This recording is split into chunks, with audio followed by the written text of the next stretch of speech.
आज हवानिया होय मोरे आंगने में। आज हवानिया होय मोरे आंगने में। आज हवानिया होय मोरे आंगने में। आज हवानिया होय मोरे आंगने में।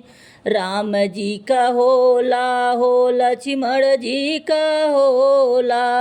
राम जी का होला हो लक्ष्मण जी का होला। सीता जी का चुनरी लहराई मोरे आंगने में। सीता जी का चुनरी लहराई मोरे आंगने में। आजू हवानिया होय मोरे आंगने में। आज हवानिया होय मोरे आंगने में।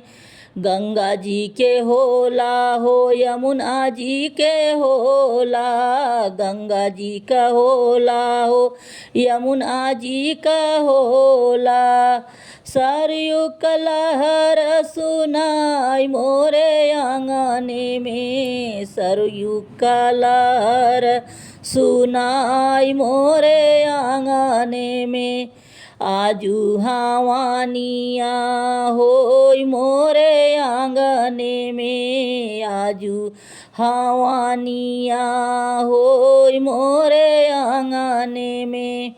ब्रह्मा जी के होला हो विष्णु जी का होला। ब्रह्मा जी के होला हो विष्णु जी के होला। शंकर जी का डमरू सुनाई मोरे आंगने में। शंकर जी का डमरू सुनाई मोरे आंगने में।